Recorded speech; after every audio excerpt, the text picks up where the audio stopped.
नमस्कार, आप देख रहे हैं इंडिया टीवी। आपके साथ मैं हूं मीनाक्षी जोशी। अब हमारे साथ इस सम्मेलन में जुड़ रही हैं, बजट सम्मेलन में जुड़ रही हैं केंद्रीय मंत्री स्मृति ईरानी जी। बहुत बहुत स्वागत है आपका स्मृति जी।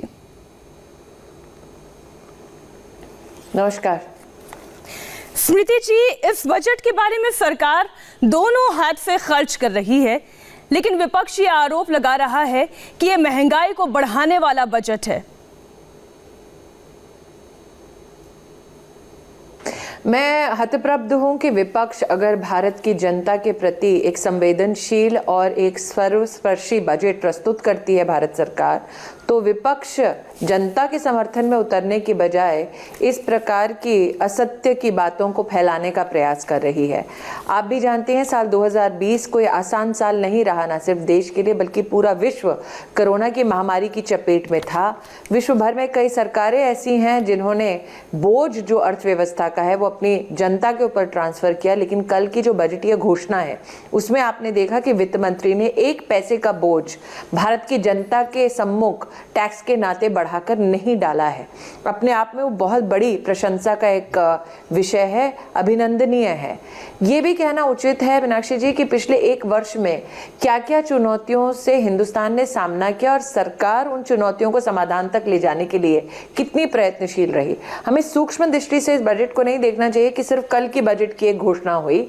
ये भी मैं याद दिलाना चाहूंगी कि गत पिछले बीते वर्ष में 3 आत्मनिर्भर पैकेजेस की बार बार घोषणाएं हुई। उनमें से प्रमुखता ये था कि हमारे देश के 80 करोड़ गरीब जनता के पास 8 महीने का राशन हमारी सरकार ने मोदी जी के नेतृत्व में दिलवाया। देश में 22 करोड़ महिलाएं ऐसी हैं जिनके बैंक के खाते में 30,000 करोड़ रुपया सीधा ट्रांसफर किया गया ताकि विषम परिस्थितियों में उनके पास बैंक के खाते में पैसा हो। साथ ही स्वच्छ ईंधन उज्ज्वला योजना के अंतर्गत उन्हें मुहैया कराया गया मुफ्त में, ताकि उनके घर में गैस सिलेंडर की कोई चुनौती ना हो। कल भी जब बजटीय घोषणा हुई तो आपने उसमें सुना कि 8 करोड़ गरीब महिलाओं तक उज्ज्वला का उपहार देने के बाद अब नरेंद्र मोदी जी की सरकार 1 करोड़ और गरीब बहनों को उसमें सम्मिलित करेंगे। तो अगर गरीब के घर में ईंधन जाता है, गैस सिलेंडर जाता है, तो विपक्ष उससे क्यों परेशान होती है, ये मेरी समझ के बिल्कुल बाहर है। अगर किसान को 16 लाख करोड़ का एग्रीकल्चरल क्रेडिट मुहैया कराने की सरकार बात कहती है तो विपक्ष क्यों तिलमिलाती है, ये मेरी समझ के परे है। अगर स्वास्थ्य की योजनाओं के लिए देश में 2,23,000 करोड़ का आवंटन भारत सरकार करती है तो विपक्ष इससे क्यों नाराज है, ये किसी की भी समझ से परे है। क्योंकि जिम्मेदार विपक्ष का ये रवैया होना चाहिए कि विषम परिस्थिति में विशेष कम से कम आलोचना करे, उनका अधिकार है, लेकिन कम से कम असत्य का प्रचार ना करे, कम से कम जनता का साथ दे और उस सरकार के साथ कम से कम कंधे से कंधा मिलाकर चले जो मानवीय दृष्टि से वर्तमान में देश की सेवा में अपने आप को समर्पित कर चुकी है। स्मृति जी, 2 ऐसे मुद्दे हैं जिन पर मैं अलग से आपसे एक बार फिर से चर्चा करूंगी, जिसमें एक महिलाओं का मुद्दा है, क्योंकि आप भी महिला हैं, मैं भी महिला हूं, हमारे एक अपने कंसर्न्स हैं, उस पर हम चर्चा करेंगे और किसानों के मुद्दे पर भी हम आएंगे। लेकिन जो विपक्ष है उसमें मैं अगर खास तौर पर बात करूं राहुल गांधी जी की, तो उन्होंने तो ये कह दिया कि आम जनता के हाथ पैसा देना तो दूर, सरकार ने देश की संपत्ति को पूंजीपतियों के हाथ बेचने की प्लानिंग कर ली है।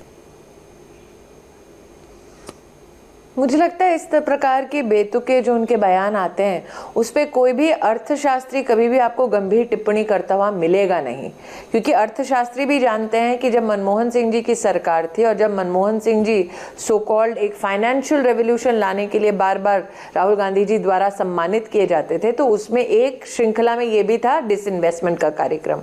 तो आज प्रश्न उठता है कि जब मनमोहन सिंह डिसइन्वेस्टमेंट कर रहे थे कांग्रेस के नेतृत्व में, तब क्या कांग्रेस पार्टी देश बेच रही थी? इसीलिए मैं मीनाक्षी जी कह रही हूँ कि अर्थशास्त्रियों ने अब तक राहुल गांधी की इस बेतुकी टिप्पणी पर अपनी टिप्पणी करके अपना वक्त जाया नहीं किया, तो आप और हम वक्त जाया क्यों करें? लेकिन स्मृति जी, ये बात तो सच है कि विनिवेश जहां पर पहले 49% था वहां अब इसे बढ़ाकर 74% कर दिया गया है, और इसी से जोड़कर विपक्षी पार्टी में कुछ इंश्योरेंस की सेक्टर में जब आप जी आप अपनी बात मीनाक्षी जी, आप इंश्योरेंस सेगमेंट की जो बात कर रही हैं उसके संबंध में वित्त मंत्री ने क्या कहा कि अगर आप फॉरेन डायरेक्ट इन्वेस्टमेंट की आप उसको स्टैंडर्ड को बढ़ा रहे हैं, उस संख्या को बढ़ा रहे हैं, 74% कर रहे हैं, तो उसके पीछे उन्होंने एक राइडर दिया, एक उसके पीछे उन्होंने एक चेतावनी साथ में उसमें इंगित कर दी, अथवा उसमें एक विशेष उन्होंने पैरा इंगित कर दिया कि सारे जो बोर्ड के मेंबर होंगे वो मूलतः भारतीय होंगे। उन्होंने ये भी कहा कि जब इस पूरी प्रक्रिया के बारे में विस्तार से वो अपने विचारों को रखेंगी सदन में, अथवा जब पॉलिसी बनेगी तो उसमें ये भी देखा जाएगा कि मुख्यतः जो उसकी अर्निंग्स हैं वो हिंदुस्तान में रहें।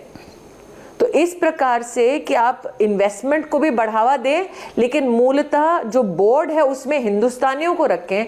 आपको लगता है कोई भी हिंदुस्तानी इस देश के साथ इस प्रकार का अपराध करेगा?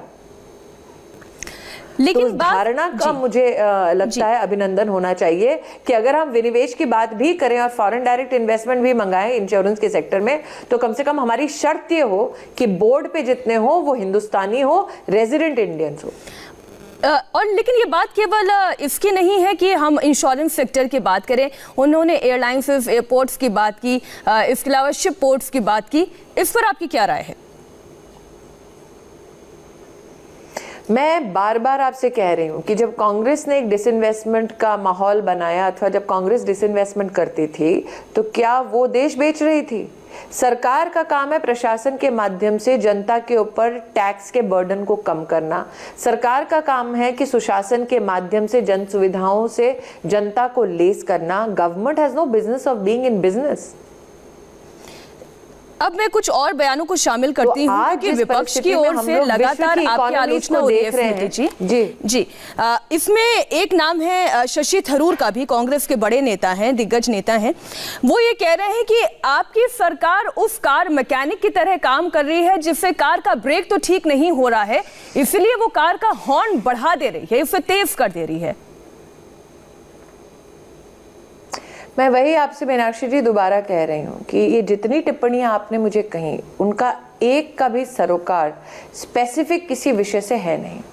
रिटोरिकल ऑपोजिशन करना अपनी एक बात है, अलग एक बात है, और एक स्पेसिफिक मुद्दे पर चर्चा करना वो अलग बात है। तो आज अगर आप बजट की दृष्टि से मूल्यांकन करना चाहें तो मैं स्पेसिफिक पूछना चाहूँगी शशि थरूर जी से या फिर राहुल गांधी से, कोई एक मुद्दा ऐसा बताएं स्पेसिफिक जिस पे वो चर्चा कर सके। अब दिक्कत ये है कि मुद्दों की जानकारी ना होने की वजह से इस प्रकार की मंदगढ़ंत बातें कहना उनके लिए आसान है। हमारे देश की आज जो परिस्थिति है, कोविड महामारी कोई आसान एक संघर्ष नहीं था।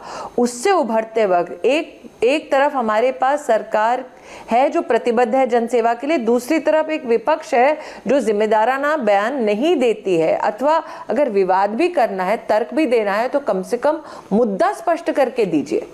मुद्दा स्पष्ट करने की बजाय कार का हॉर्न बढ़ा दिया, ये कोई बजट के ऊपर कोई सीरियस आलोचना नहीं है, अथवा कोई सीरियस इस पर टिप्पणी करने की भी मुझे लगता है किसी में ना क्षमता है ना कोई करना चाहेगा।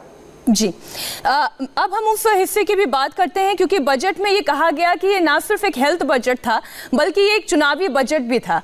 ममता बनर्जी ने कहा कि राष्ट्रवाद की बात करने वाली सरकार अब संपत्ति बेचने की तैयारी कर रही है। इसके इतर आज वो अपनी रैली पश्चिम बंगाल में कर रही हैं और उस रैली के दौरान उन्होंने कहा कि आप सब तैयार हो जाइए, फिर से कीमतें बढ़ने वाली हैं। पेट्रोल पर 2.5 रुपये, डीजल पर 4 रुपये सेस लगा दिया गया है। किसानों को भी अब ये सेस देना होगा और ये सेस आप लोगों को यानी आम जनता को शेष कर देगा। झूठ की बुनियाद पर उन्होंने जो पुलिंदा बनाए हैं वो बहुत ही जल्द चुनाव में उनके प्रदेश में ध्वस्त होने वाले हैं, ये वो भी जानती हैं। अगर जनता की इतनी चिंता थी ममता जी को, तो आयुष्मान भारत योजना देश भर में प्रस्तुत की भारत सरकार ने, जिसके अंतर्गत 10 करोड़ गरीब परिवारों को सालाना 5 लाख रुपए का स्वास्थ्य का कवच मिलेगा, इंश्योरेंस मिलेगा। देश के 24,000 अस्पतालों में हम कम से कम 1000 अलग अलग बीमारियों की सेवा गरीब जनता को देने के लिए प्रतिबद्ध हैं, जिसमें से 1.5 करोड़ तो ऑलरेडी लाभान्वित हो चुके हैं। 30,000 करोड़ का उनको ऑलरेडी मेडिकल सहारा मिल चुका है। ममता बनर्जी ने पश्चिम बंगाल की गरीब जनता को इस योजना से वंचित क्यों रखा, आज ये प्रश्न उठता है। देश भर में 10 करोड़ किसानों को, छोटे लघु किसानों को, सीमांत किसानों को कम से कम 1 लाख करोड़ रुपया उनके बैंक के खाते में प्राप्त हो चुका है किसान सम्मान निधि के अंतर्गत।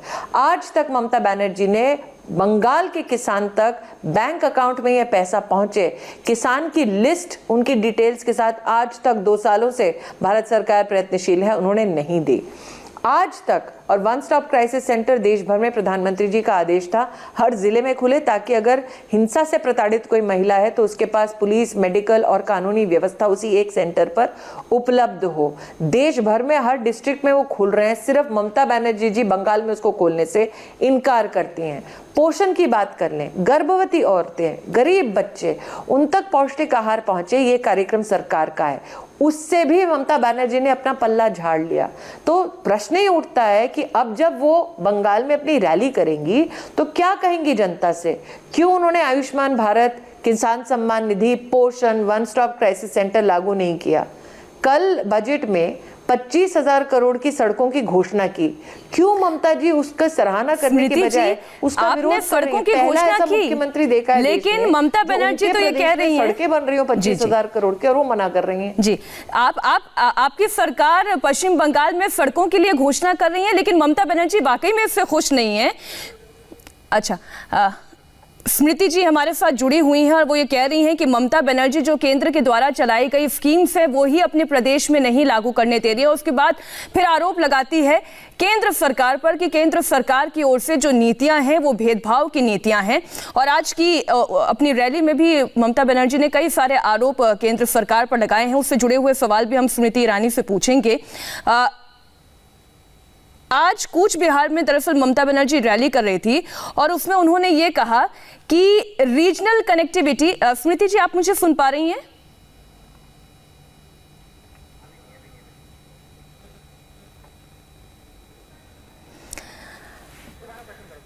स्मृति जी क्या आप मुझे सुन पा रही हैं?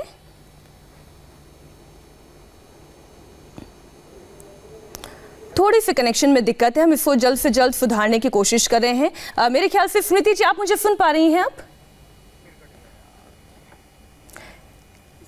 कनेक्शन में थोड़ी सी दिक्कत है, ये टेक्निकल फॉल्ट्स है और आप सभी लोग जानते हैं टेक्नोलॉजी की दुनिया को आप लोग सभी लोग बेहतर तरीके से समझते हैं, तो इसलिए थोड़ी बहुत चूक हो ही जाती है।